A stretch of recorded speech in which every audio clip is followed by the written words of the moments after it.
رمضان المبارک کی اہمیت کا اندازہ آپ اس بات سے لگا سکتے ہیں کہ رمضان المبارک اور اس کے روزوں سے متعلق احکامات اللہ تعالیٰ نے قرآن حکیم میں ایک ہی جگہ پر بیان کر دیے ہیں. پورا ایک رکوع سورۃ البقرہ کا رکوع نمبر 23 آیت نمبر 183 سے لے کر 188 تک مسلسل 6 آیات، اور ان میں کافی لمبی لمبی آیات بھی ہیں. آلموسٹ آپ سمجھ لیں یہ تقریباً 1.5 صفحے پہ پھیلا ہوا یہ رکوع ہے پورا. سب کچھ اس کے اندر بیان ہو گیا. نماز کے احکامات، حج کے احکامات آپ کو مختلف صورتوں میں بکھرے ہوئے نظر آئیں گے.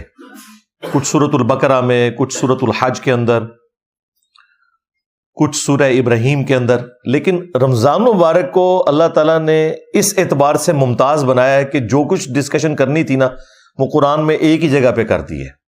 اس کے سارے احکامات بھی بیان کر دیے ہیں جو موٹے موٹے تھے، اس کی فرضیت کا بھی ذکر کر دیا. اور وہ سورۃ البقرہ کا رکوع نمبر 23 ہے، آیت نمبر 183 سے 188 تک.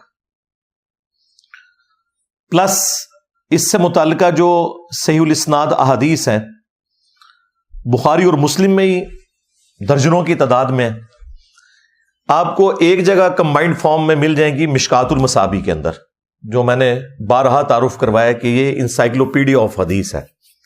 اہل سنت کی مین سٹریم کی آلموسٹ 13 کتابیں انکلوڈنگ کتب ستہ بخاری اور مسلم اور سنن اربع یعنی ابو داؤد، ترمذی، نسائی، ابن ماجہ، اس کے نوٹس ہیں. اس میں پہلی جلد کے اینڈ کے اوپر جا کے آپ کو رمضان المبارک سے متعلق ایک ایک تفصیل ملے گی، چاہے وہ رؤیت ہلال کا مسئلہ ہو، مون سائٹنگ کا مسئلہ ہو، رمضان المبارک کے فضائل ہوں، لیلۃ القدر ہو، نفلی روزوں کے کیا احکامات ہیں، فرض روزوں کے کیا ہیں، ایک ایک تفصیل ملے گی آپ کو. اور یہ جو مشکات کے اندر احادیث ہیں یہ آلموسٹ 153 احادیث ہیں. انٹرنیشنل نمبر کے مطابق 1956 سے لے کر 2108 تک یہ مسلسل 3-4 چیپٹرز کے اندر آپ کو اکٹھی احادیث مل جائیں گی، کہیں دور جانے کی ضرورت نہیں پڑے گی.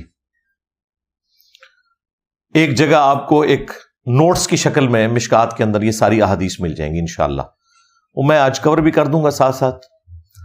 تو میں نے ارادہ کیا ہے کہ میں ایٹ لیسٹ جو رمضان مبارک سے متعلق جتنے بھی قدیم اور جدید فقہی احکام و مسائل ہیں جو ایک عام مسلمان کی ضرورت ہے اسے ایک ہی جگہ ریکارڈنگ میں لے آؤں. ویسے تو میں نے 2017 میں 5 کانٹینیوس لیکچر 1.5-2 گھنٹے کے ریکارڈ کروائے تھے، مسئلہ number 53 A B C D E تک، اور اس میں یہ ساری چیزیں میں نے سکیٹرڈ فارم میں ڈسکس کی تھی. لیکن ایک جگہ پہ تھوڑے سے وقت میں ٹو دی پوائنٹ گفتگو، تو یہ میں نے جو کیلکولیٹ کیے ہیں نا وہ 70 فقہی احکام و مسائل بنتے ہیں. اور جب میں ان کو بیان کروں گا تو شاید یہ 100 سے زیادہ بن جائیں ان کی آگے جو کورالریز ہیں. لیکن یہ ایک جگہ جمع ہو جائیں گی انشاءاللہ تعالی، اور پھر یہ آپ کے سامنے ایک ویڈیو بک ہوگی. جب کبھی بھی آپ کو رمضان المبارک سے متعلق کوئی چیز پوچھنی ہوگی، سمجھنی ہوگی، تو آپ یہ ایک ویڈیو لگائیں، ایک ایک چیز آپ کے سامنے انشاءاللہ آ جائے گی انشاءاللہ تعالی. سورۃ البقرہ کا جو رکوع میں نے ذکر کیا آیت نمبر 183 سے لے کر 188 تک، اس کا سٹارٹ ہی ان الفاظ کے ساتھ ہے: اعوذ باللہ من الشیطان الرجیم، بسم اللہ الرحمن الرحیم، یا ایہا الذین آمنوا کتب علیکم الصیام، اے اہل ایمان تم پر فرض کر دیے گئے ہیں روزے، کما کتب علی الذین من قبلکم لعلکم تتقون، جیسا کہ تم سے اگلی امتوں پر بھی فرض کیے گئے تھے تاکہ تم پرہیزگار بن جاؤ، تقوی کی روش اختیار کرو. یعنی روزے کا مقصد پرہیزگاری ہے. پرہیزگاری کیسی کہ روزے میں آپ حلال چیزوں کو بھی چھوڑ دیتے ہیں اللہ تعالیٰ کے حکم کی وجہ سے. تو یہ ایک پریکٹس ہوتی ہے کہ اگر اللہ کے حکم کی وجہ سے میں نے حلال چیزوں کو بھی تھوڑے سے ٹائم کے لیے چھوڑنا ہے تو بقیہ کی زندگی میں نے بدرجہ اولا اجتناب کرنا ہے حرام چیزوں سے، اور یہی ہے تقوی،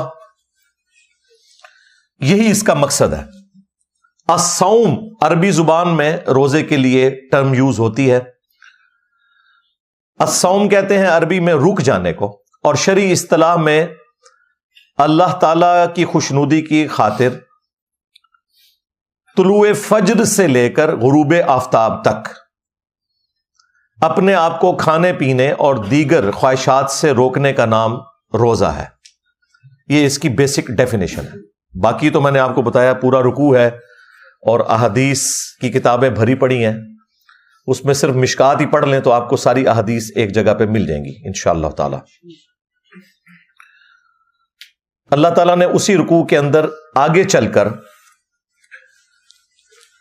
رمضان مبارک کا بائی نیم ذکر بھی کر دیا. اب یہ دیکھیں، یہ واحد مہینہ ہے جس کا نام بائی نیم قرآن کے اندر آیا. رمضان عربی میں رمضان، اردو میں ہم رمضان، ویسے ہم رمضان بولتے ہیں، رمضان تو لفظ غلط ہوگا، یہ رمضان، لیکن اردو میں چل جائے گا کیونکہ اردو کے اندر آپ نے ان چیزوں کا خیال نہیں رکھنا ہوتا. تو وہ اسی رکوع میں آگے چل کر اللہ تعالیٰ فرمایا شہر رمضان الذی انزل فیہ القرآن. رمضان کا مہینہ تو وہ مہینہ ہے کہ جس میں القرآن نازل ہوا. ھدی للناس، جو پوری انسانیت کے لیے ہدایت کی کتاب ہے، یعنی کسی خاص طبقے کے لیے نہیں، پوری انسانیت کے لیے. سورۃ البقرہ کے سٹارٹ میں ہے ھدی للمتقین، ڈر جانے والوں کے لیے ہدایت ہے، یعنی وہ لوگ جو اللہ کی دھمکی سے ڈرتے ہیں، جو یہ سمجھتے ہیں کہ ہماری مرضی کے بغیر جس نے ہمیں پیدا کیا، اس کے بعد اس نے اس امتحان میں ڈالا، بعد میں بھی جو کچھ ہمارے ساتھ کرے گا ہمیں اس سے کوئی بچا نہیں سکتا. تو یہ تصور انسان کو ڈرنے پہ مجبور کرتا ہے کہ میں نے اپنے رب کو رسپانس کرنا ہے. تو ھدی للمتقین بھی ہے، ھدی للناس بھی ہے، یعنی انسانوں میں سے وہ لوگ جو واقعی ڈر جائیں اس تصور سے کہ انہیں مر کے اپنے رب کے حضور پیش ہونا ہے.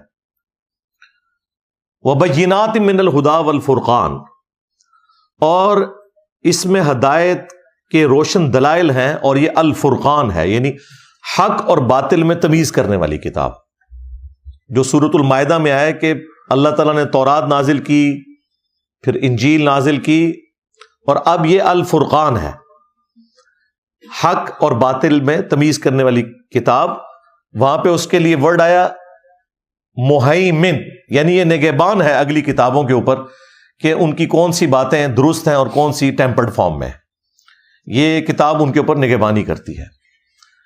یہاں پہ الفرقان کہا گیا، اور خود ہمارے محبوب امام کائنات سید الاولین والآخرین شفیع المذنبین رحمت للعالمین خاتم النبیین سیدنا و مولانا امام اعظم محمد رسول اللہ صلی اللہ علیہ وآلہ وسلم کے لیے بھی صحیح بخاری میں الفرقان کی ٹرم یوز ہوئی ہے. محمد فرق بین الناس، محمد لوگوں میں حق اور باطل میں فرق ہے، یعنی نبی علیہ السلام کی پیروی کرنے والا حق پر ہے، آپ سے مخالفت کرنے والا باطل کے اوپر ہے. تو قرآن بھی الفرقان ہے اور رسول اللہ بھی الفرقان ہے صلی اللہ علیہ وآلہ وسلم. پھر اللہ تعالیٰ نے ساتھ ہی فرما دیا فَمَنْ شَهِدَ مِنْكُمُ الشَّهْرَ، اب جو کوئی بھی تم میں سے رمضان کا مہینہ پائے، فَلْيَصُمْ، تو اس کا کام ہے کہ اس میں وہ روزے رکھے. اور پھر آگے اس کے احکامات آئے کہ روزے کی لینتھ کیا ہے، اس میں کون سی شرعی پابندیاں ہیں، جو لوگ روزہ رکھنے پر قادر نہیں ہیں، بیمار ہیں، ان کے لیے شرعی حکم کیا ہے، مسافر کے لیے کیا ہے، مریض کے لیے کیا ہے. پھر میاں بیوی کے تعلقات کے پوائنٹ آف ویو سے بھی چیزیں ڈسکس ہوئیں. وہ آپ خود پڑھ لیجئے گا، اگر میں ایک ایک چیز کو اس طریقے سے ڈسکس کروں گا تو پھر تو کافی زیادہ ٹائم لگ جائے گا. لیکن چونکہ یہ ساری باتیں آج آٹومیٹکلی کور ہو جائیں گی ہمارے فقہی احکام و مسائل کے اندر انشاءاللہ تعالی.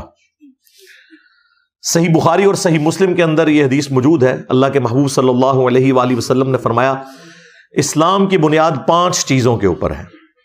نمبر 1، اس بات کی گواہی دینا کہ اللہ کے سوا کوئی معبود نہیں اور محمد صلی اللہ علیہ وآلہ وسلم اس کے بندے اور اس کے رسول ہیں.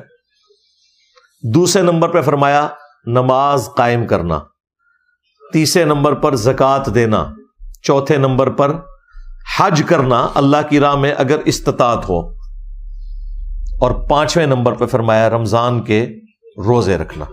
اس سے آپ اندازہ لگائیں کہ اسلام کی بنیاد جن چیزوں کے اوپر ہے ان میں سے رمضان المبارک کے روزے ایک چیز ہے۔